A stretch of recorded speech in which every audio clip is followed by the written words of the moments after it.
Merci de prendre le pouls de l'actualité telle que vue par les médias d'ici et d'ailleurs. C'est l'instant de la revue de presse sur Cam News 24. Bienvenue Bintou Akoum. Bienvenue Donald Alizwa, mesdames, messieurs, merci de nous rejoindre sur Cam News 24.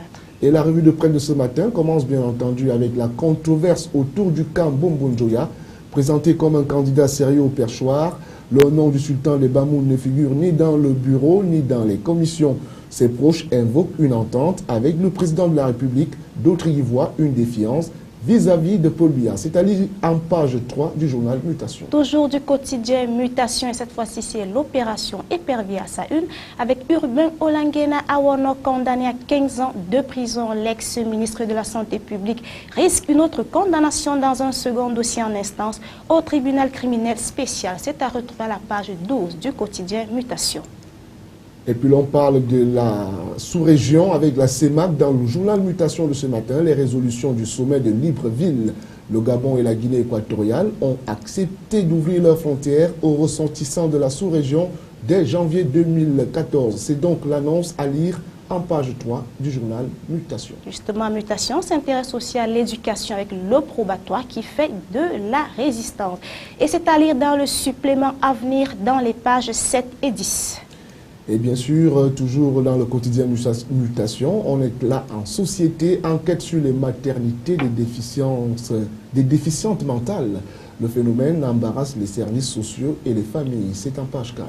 Autre quotidien aujourd'hui sur la table de la revue de presse, c'est Le Messager qui titre sur de retour du Sénat. Bombon Joya ouvre le feu sur Ndam Joya. Le sultan des Bamoun et sénateur a invité son peuple à tourner le dos à l'Union démocratique du Cameroun. C'est à retrouver dans le journal à page 5. Toujours avec le Messager, manigance autour de l'attribution des matricules près de 2 ans après le recrutement spécial des 25 000 jeunes. Certaines ne sont pas toujours prises en charge et toutes ces informations, vous pourrez les lire en page 2 du journal Le Messager. Justement, Le Messager lui rapporte aussi sur l'opération épervier sur Olanguena Awono qui écope de 15 ans de prison. Le tribunal criminel spécial a condamné l'ancien ministre de la Santé publique à payer en outre 352 millions de francs CFA. C'est à la page 3. Le Messager de ce matin fait aussi état de l'insécurité à l'Est Cameroun, c'est à Mouloudou. On parle là-bas d'un cambriolage dans un commissariat spécial. Nous sommes dans la région de l'Est. Des malfrats supposés congolais ont emporté 4 pistolets automatiques. C'est en page 4. Sortons du quotidien Le Messager en sport avec le mondial 2014 où les Lions indomptables du Cameroun dos au mur après le match nul d'hier face à la RDC. Le Cameroun devra battre la Libye en septembre pour espérer une qualification au prochain tour. Les détails, c'est à la page 11 du Messager. Le groupe L'Anecdote, avec sa parution de ce jour, titre à sa grande une, Paul Biya ridiculise Jean Nkoueté. Ça sent mauvais au RDPC depuis la désignation de Nyadji Fendi Marcel comme président du premier Sénat camerounais. Emmanuel René Sadi et un certain Monkam doivent expliquer au roi des Bamoun sa déconfiture comme candidat président alors que pour moult tripatouillage à échec. Puisant, le secrétaire général Jean Nkoueté voit ses jours comptés aux côtés de Paul Biya. Voici pourquoi vous le saurez en lisant la page 4 du journal L'Anecdote. Oui, tout à fait. L'Anecdote parle aussi de l'alternance avec une révision constitutionnelle. Le poste de vice-président est annoncé. C'est à retrouver dans le journal la page 3.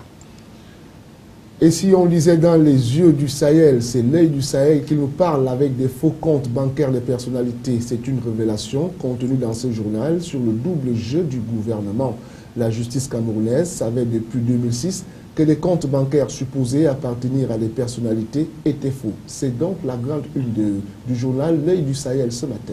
L'œil du Sahel rapporte aussi sur l'interpellation de Iya Mohamed avec bon vent aux comploteurs et c'est à lire dans le dossier du journal L'œil du Sahel dans les pages 5 à 7.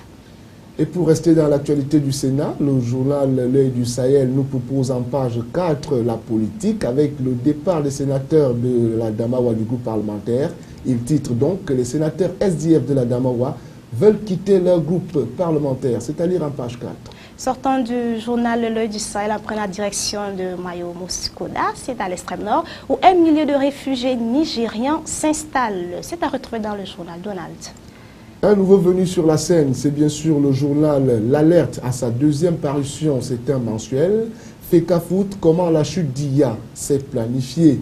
On parle ici des manœuvriers qui ont diabolisé aux yeux du bas peuple les péchés du prince de Gawa, l'héritage qu'il laisse comme ex-président, c'est à lire en pages 7 et 10 du journal L'Alerte. L'Alerte rapporte aussi l'environnement et c'est à coup serré qui reste sans plastique. Les populations n'utilisent plus les emballages non biodégradables. C'est à lire dans les pages 11 et 13. Toujours dans le même journal, on parle de 68% des femmes qui accouchent dans les domiciles.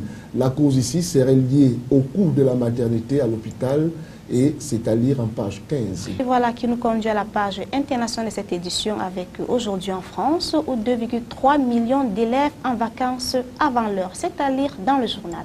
Et Villeneuve-sur-Lot, on parle du duel UMP-FN au second tour et puis le FNAC, une nouvelle suppression d'emplois en vue. Autre journal sur la table de rue de presse sur la tribune avec la 350 missions accomplies avant le salon du Bourget, le premier vol de la 350. Airbus s'est achevé vendredi sur l'aéroport de Toulouse-Blagnac. Des milliers de salariés du constructeur aéronautique ont pu assister à un véritable show du nouvel avion qui sera l'une des vedettes du 50e salon du Bourget qui s'ouvre ce lundi. C'est à retrouver dans la tribune. La tribune parle aussi de techno et médias avec Stéphane Richard qui serait maintenu à la tête du groupe Orange. Et les représentants de l'État, pour compléter l'information, actionnaires de l'opérateur, s'apprêteraient lundi à voter pour le maintien à son poste du patron d'Orange. Et le Figaro nous parle du baccalauréat, baisse préoccupante du niveau scolaire. Le marathon du bac, Donald, démarre officiellement aujourd'hui avec l'épreuve de philosophie, mais une étude internationale révèle que le niveau des élèves français chute depuis 10 ans et ce n'est pas fini. C'est à retrouver dans la tribune. Et on parle maintenant de retraite. Hollande prudent avec les fonctionnaires. Invité de l'émission Capitale sur M6, le chef de l'État a précisé le cadre dans lequel il souhaite rester pour mener la réforme des retraites à ses yeux. Le rapprochement entre les régimes du privé et de la fonction publique a déjà été opéré et il n'envisage donc aucune mesure spécifique pour les fonctionnaires ou les régimes spéciaux. Tout le monde fera des efforts et tout le monde fera les mêmes efforts, a-t-il affirmé, en indiquant qu'il ne toucherait pas à l'âge légal, mais que la durée de cotisation serait relevée. C'est en page 3. Le Figaro lui parle de la Turquie, la démonstration de force d'Erdogan après avoir fait évacuer par la force la place Taksim et après avoir bloqué son accès aux contestataires. Le Premier ministre turc a réuni dimanche plusieurs milliers de ses partisans en réponse aux critiques dans son pays, mais aussi à l'étranger. Il a rassuré qu'il n'a jamais outrepassé les limites de la légalité. C'est à lire à la page 6 du Figaro. Et non, on en vient au journal Le Monde, le G8, cybersurveillance, libre-échange, Obama face aux Européens. L'image du président américain qui se rend à un G8 en Irlande du Nord les 17 et 18 juin, puis à Berlin, est terni en Europe. Face au programme d'espionnage américain, Prisme, l'Union européenne demande des garanties sur le respect de la vie privée. Les 27 se sont accordés sur un mandat de négociation pour un traité de libre-échange avec les États-Unis. Sortant du quotidien Le Monde avec Hassan Rouhani qui crée la surprise en Iran. Le candidat le plus libéral, le religieux Hassan Rouhani, est arrivé largement en tête de l'élection présidentielle de la République islamique d'Iran. Selon les premiers résultats connus samedi 15 juin au matin, il frôle la barre des 50% des voix. Modéré et soutenu par les réformateurs, il prône des relations plus apaisées avec l'Occident. Donne analyse.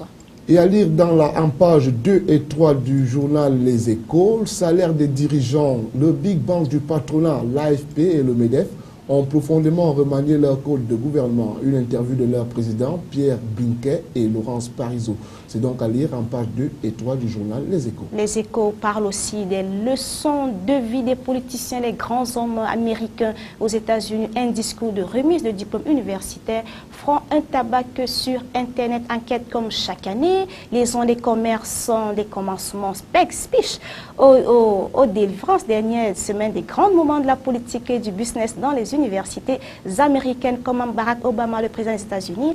Les États, les uns et les autres, en profitent pour distiller les secrets de leur réussite et délivrer quelques conseils.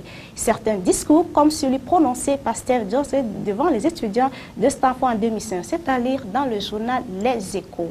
Et voilà, c'est la fin de cette édition de la revue de presse. Merci à tous de nous avoir suivis. Au revoir, Donald. L'actualité bouge, les journaux aussi.